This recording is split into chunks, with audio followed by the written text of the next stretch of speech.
संदूक में पड़ा रिश्ता। सारा ने अपना सूटकेस, बैकपैक, हैंडबैग एयरपोर्ट की ट्रॉली पर रखा। ट्रॉली को आहिस्ते से चलाती हुई भीतर जाने के लिए लगी लाइन की ओर बढ़ चली। प्रस्थान यानी डिपार्चर में गहमा गहमी थी। अपना नंबर आने पर अपने फोटो आईडी और मोबाइल से सारा ने टिकट दिखाया और हवाई अड्डे के अंदर दाखिल हो गई। काउंटर में बोर्डिंग पास के लिए लंबी कतार थी। सारा ने भी अपना बोर्डिंग पास लिया। बैकपैक को कंधे पर लाद सिक्योरिटी चेकिंग के लिए नीचे उतर गई। सिक्योरिटी चेकिंग के बाद सारा बोर्डिंग पास में लिखे गेट नंबर की ओर बढ़ चली। सारा की निगाहें बिकती हुई आकर्षक चीजों की दुकानों पर ठहरने लगी। वह समय बिताने का जरिया तलाश करती, विंडो शॉपिंग करती आगे बढ़ने लगी। मोतियों के गहने, कई डिजाइन के उम्दा पर्स, इत्र, किताबें, कपड़े, गरम शॉल, भारतीय, इटालियन, जापानीज, चाइनीज नाश्ते और भोजन से सजे स्टॉल के बावजूद सारा कहीं मन न लगा पाई। करीने से सजे हरियाली का आभास कराते कृत्रिम कोने में बैठने की सोच उसे आगे ले गई। कोने में बिछी सोफानुमा बेंच पर आंख मूंद पैर आगे की ओर हल्के पसारे सारा आधा लेट गई। दफ्तर के काम से मुंबई आई सारा को मुंबई के इंटरनेशनल एयरपोर्ट की शालीनता भी लुभा न पाई।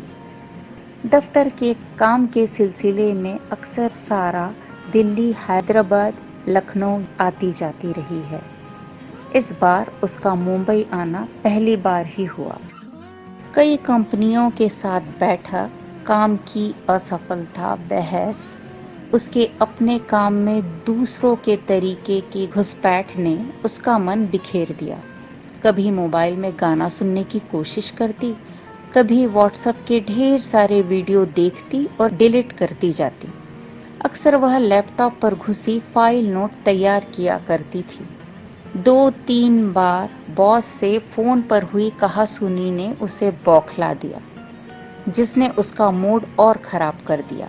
उसका बस चले तो फ्लाइट 2-3 दिन डिले करवा ले कि बॉस से रूबरू होने का मौका कुछ दिनों के लिए टल जाए। यूं ही उधेड़बुन में खोई बैठी सारा की नजरें अचानक संजीव को सामने देख स्तंभित रह गई। ऑफिस से कड़वे वार्तालाप के बाद संजीव के चेहरे से रूबरू होने और आंखों के मिलने ने उसके विचारों में खुशबू सा बिखेर दिया, जैसे नया फ्लेवर हो पुरानी पहचान के साथ। इसके पहले कि वह कुछ सोच पाती, संजीव ने एक गंभीर सी मुस्कुराहट लिए उसकी ओर कदम बढ़ा दिए। हेलो सारा, वाकई तुम ही हो ना? कहाँ गुम हो? हाय, जवाब में सारा ने आंखों तक पहुंचती मुस्कुराहट बिखेर दी। क्या बात है सारा? कॉलेज बदला, मोहल्ला बदला, शहर बदला, लगता है अब देश बदलने का इरादा है। जवाब न देते हुए सारा ने अपनी बगल वाली सीट से अपना सामान उठाते हुए संजीव को बैठने की जगह दी। स्थान बदलने से चीजें नहीं बदलती डियर, मन के सुंदर भाव सुंदर ही रहेंगे। क्यों सारा, क्या दूरी प्यार को बदल पाती है? जिंदगी भेड़ बकरी की तरह जी लेने के बाद भी इंसान और जानवर का अंतर क्या हम भूल जाते हैं? नहीं ना? संजीव फिर भी मुखातिब रहे। सिलवट से भरे अधेड़ उम्र संजीव सारा को एक आम इंसान से कुछ ऊपर लगे, जो उसे बहुत प्यार करते थे, और वह भी। विचारों को करीने से सहेज कर टेबल पर सजाना उनका तरीका नहीं, आदत में शुमार था। बहुत सोचकर कॉलेज में अलग हुए थे वे दोनों।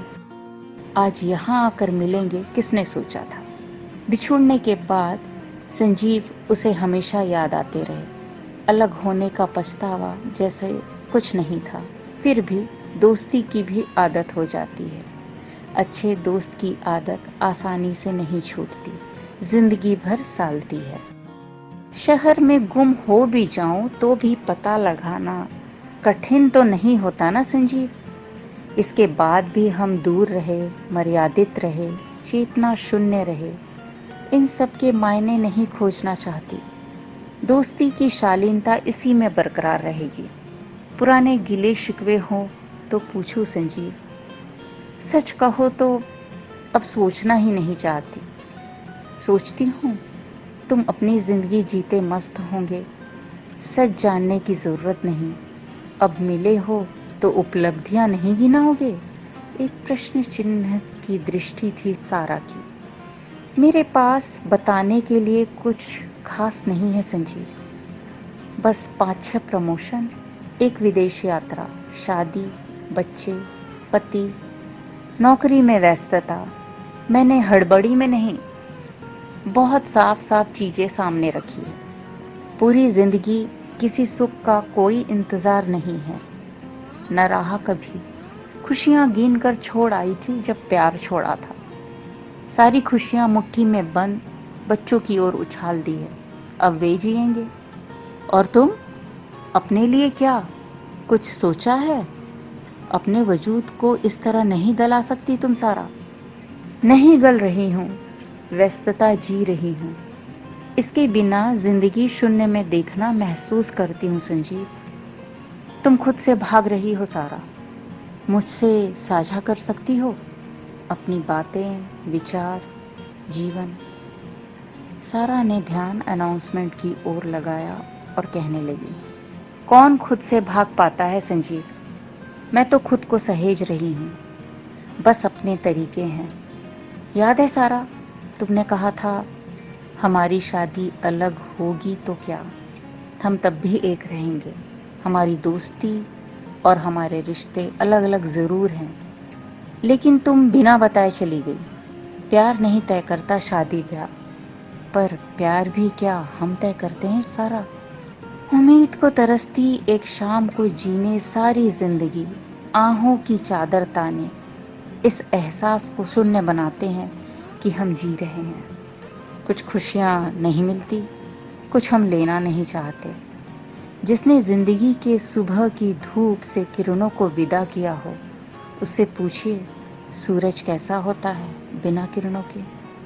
बस करो संजीव, तुम तो ऐसे कह रहे हो जैसे तुमने शादी नहीं की, मेरे इंतजार में अधेड़ हो रहे हो। सभी भूल जाते हैं सब कुछ। समय अनोखा मरहम है संजीव, जो शालीनता से दृश्य बदलता है। हम सम्मोहन में जीने लगते हैं जैसे लड़खड़ा कर समले जमाना गुजरा हो। संजीव वितृष्णा से दूसरी ओर चाय के काउंटर को तलाशने लगा।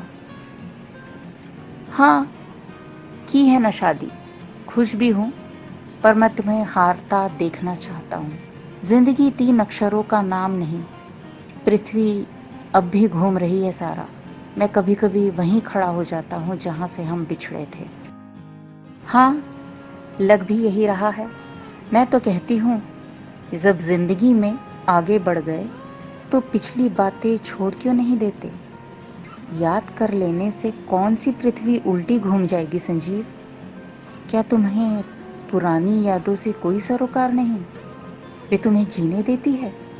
हाँ, नहीं देती जीने, पर नई जिंदगी पर पुराना रंग चढ़ाकर कौन सा निखार ला पाऊंगी संजीव? घुट घुट कर रहना कोई हल नहीं। आंटी कैसी है?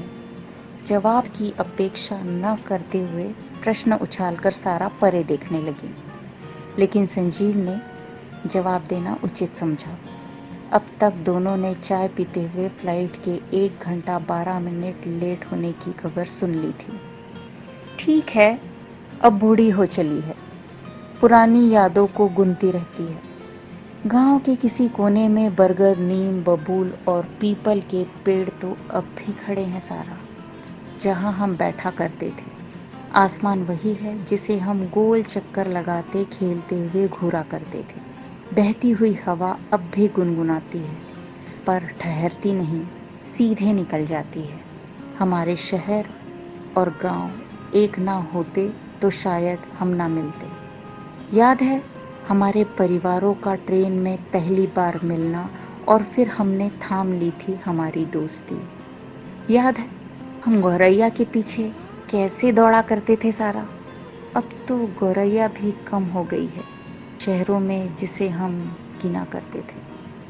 हरियाली कम महकती है, रास्ते चौड़े हो गए हैं, सुबह का अखबार कोई खास खबर नहीं देता, लोगों का डूबते सूरज को निहारना कम हो गया है। तुम फिर बहकने लगे। सारा मुस्कुरा दी।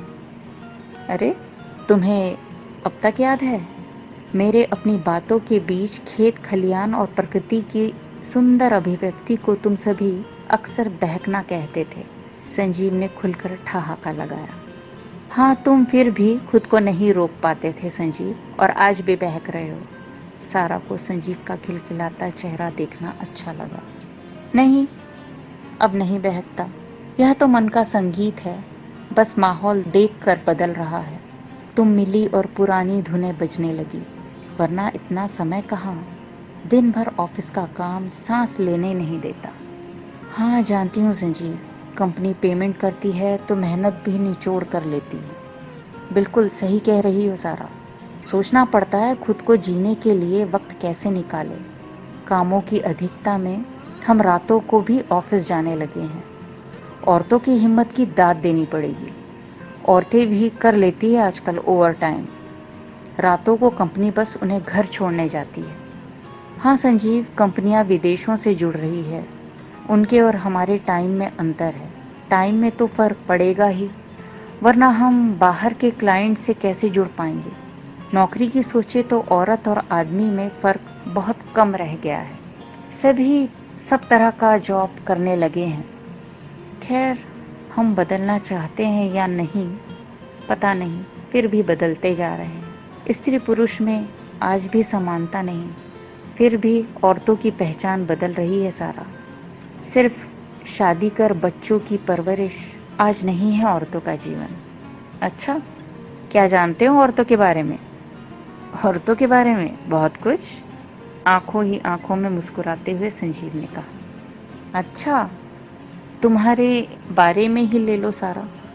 तुम आज भी होना चाहती हो अपने भरपूर प्यार के साथ, एक सुहानी शाम सुबह होने तक, पूरी थकान के साथ जीने जीवन मौत को संतुष्टि से गले लगाने से पहले। बस बहका देती है तुम्हारी नजरें जो लक्ष्य से भटकती हुई आ पहुंचती है इधर बार बार, किंतु बार बार लौटा देता है समय तुम्हें कुछ ज़रूरतों की खातिर जो दिमाग के पेट से उगती है। क्या तुम रोना चाहोगी? नहीं, बिल्कुल नहीं। रोना तसल्ली नहीं देता, भूख बढ़ाता है जीवन की। शांति नहीं, एक सफलता पिरोता है असफल होने के एहसास की।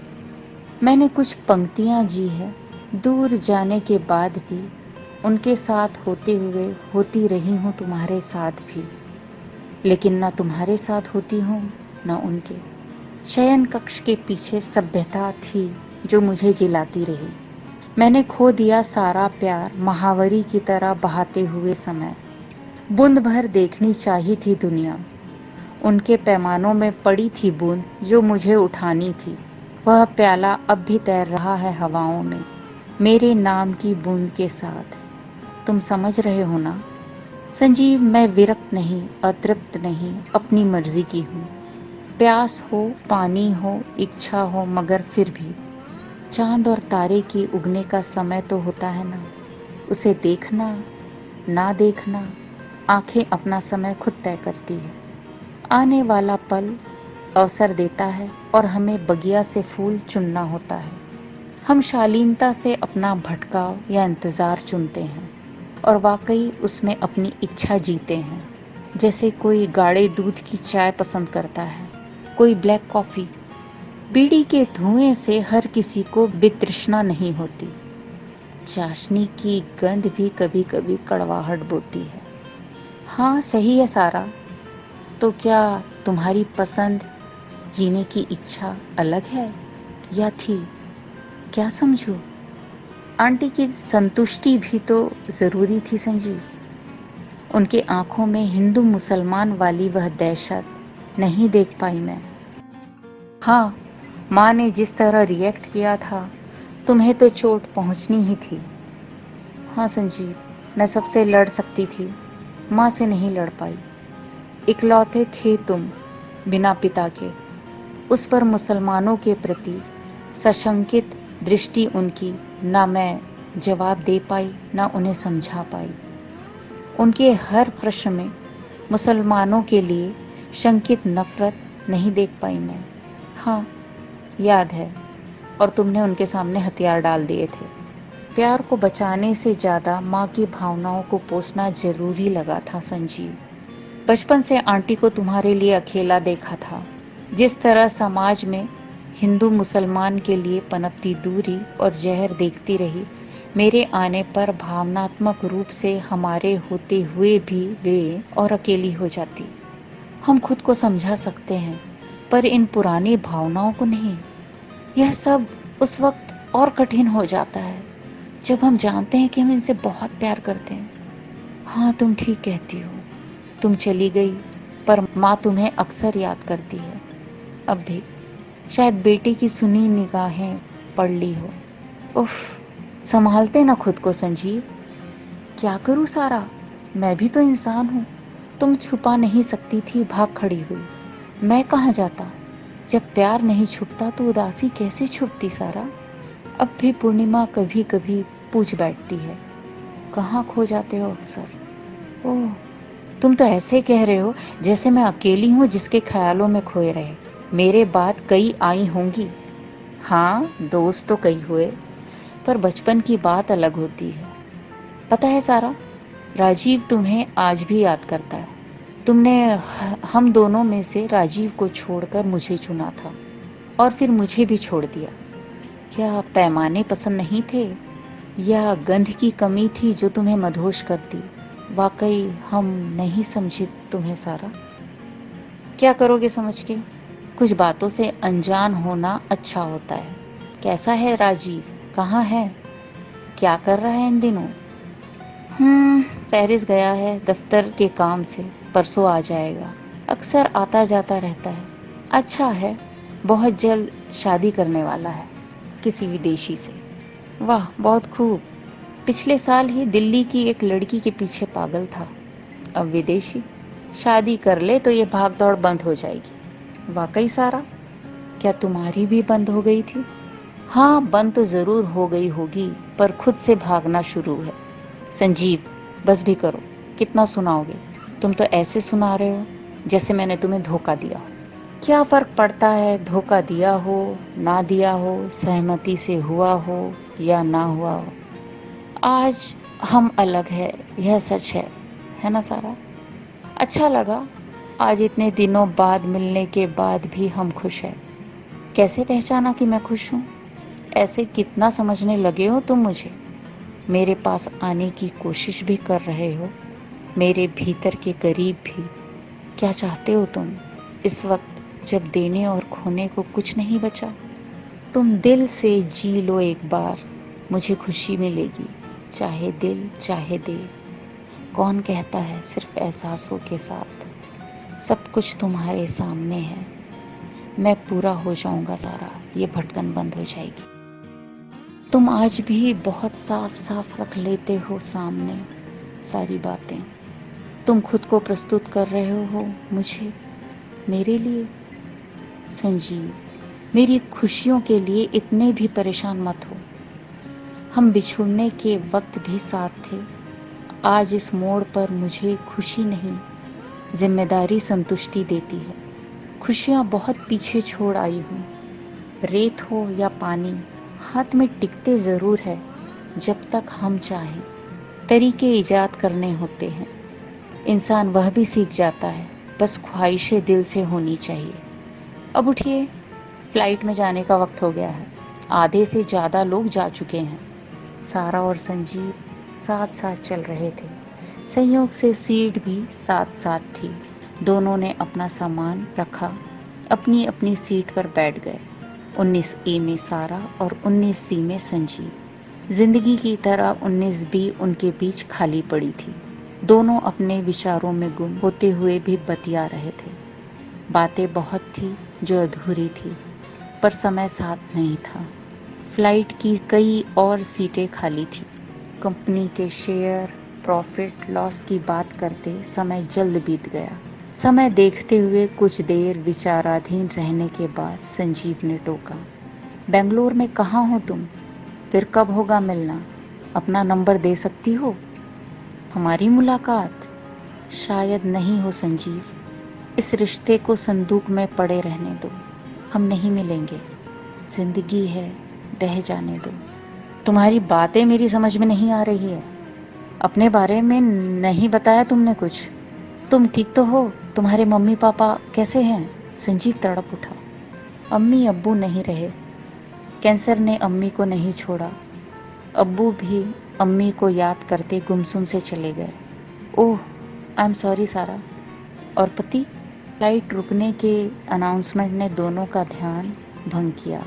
सभी यात्रियों के साथ सारा और संजीव ने अपना सामान लिया और आहिस्ते आहिस्ते प्लेन से उतरने लगे। बेल्ट नंबर 3 पर अपना अपना सूटकेस लिया और एग्जिट की ओर चल पड़े। गेट से निकलने के पहले ही सारा का फ़ोन बज उठा।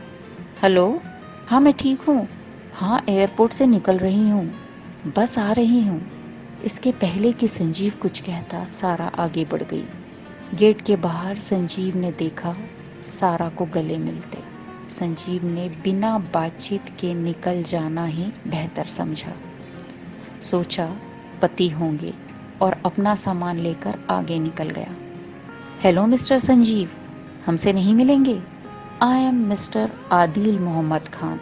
सारा से अक्सर उसके बचपन की बातें सुनता रहा हूँ। आज सारा ने मिला भी दिया।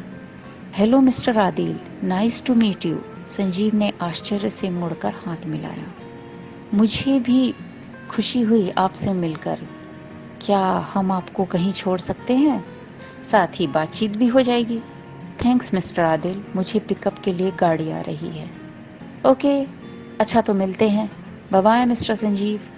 आदिल और सारा सामान लेकर आगे निकलने लगे। सारा ने संजीव की ओर देखते हुए स्मित मुस्कान के साथ धीरे से बाय कहा और चल पड़ी। बेंगलोर में संजीव और सारा ने कई शामें एक साथ देखी थी।